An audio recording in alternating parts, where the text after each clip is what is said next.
هنتكلم عن الصور اللي بتعملوها بالذكاء الاصطناعي. بصراحة الموضوع بيجي مستفز شوية أو شويتين ثلاثة، يعني إن هو في حد بيعمل الصورة فكلنا بننقاد وراه، بنبعت صورنا نماذج الذكاء الاصطناعي سواء شات جي بي تي أو جيميناي أو غيرهم من النماذج، يعني كلها نماذج فاسدة عشان تبقوا عارفين. ليه تكون عارف إن هو بيستخدم صورك في أغراض تانية وتكون برضو مستمر في إن أنت تبعت له صورك. لو هنتكلم عن الشباب، لو الموضوع ده عادي بالنسبة لهم، يعني فالبنات انت شجاعة جدا، شجاعة للدرجة دي ان انت تبعتي له صورك ومش خايف يستخدمها في اغراض تانية. ممكن يكون بيبعتها لطرف ثالث او في طرف ثالث بيستخدمها، او ممكن هو بيخزن الملامح دي وبيستخدمها في حاجات تانية زي اعلانات، او بيحط لك على صور الموديلز يعني في الاعلانات او كده. تمام. طب هل هو اصلا فعلا بياخد صورنا دي وبيستخدمها في اغراض تانية ولا لا؟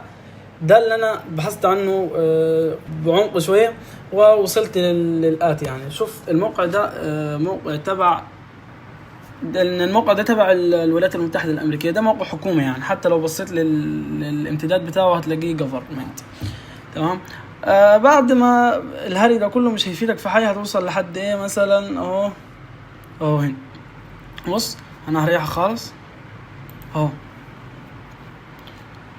وقف الفيديو انت وشوف الموضوع ده وبعدين كمل.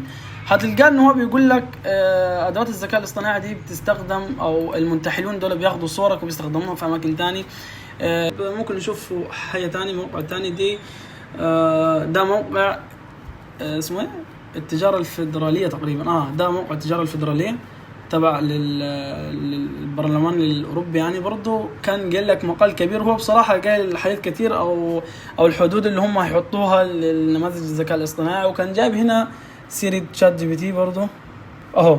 كان ذاكر شات جي بي تي في النماذج اللي هم هيحطوا لها حدود، يعني كان ذاكر حاجات كتير في المميزات والعيوب، ومن ضمنها ان هم يحطوا حدود للاستخدامات، وان هو ما يستخدمش صورك في مخاطر عاليه وكده.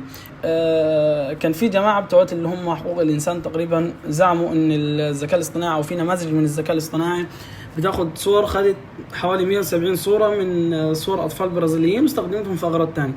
فهو كده الموضوع موجود، يعني ان هو ياخد صورك ويستخدمها في مكان تاني، ده موجود. انت هتعمل ايه بقى؟ المفروض ما تخاطرش بان انت تنزل صورتك، تنزل صورة حد من بيتك.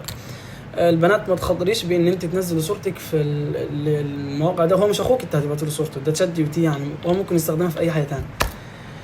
اتمنى تكونوا ادركتوا اللي انا بكلمكم فيه، وان شاء الله بعدين هحكي لكم قصه عن حقيقه الذكاء الاصطناعي او بعض نماذج الذكاء الاصطناعي، وان هم ازاي وصلوا لمرحله بياخدوا المعلومات دي بتاعت الناس وكده ويستخدموها في حياه تاني.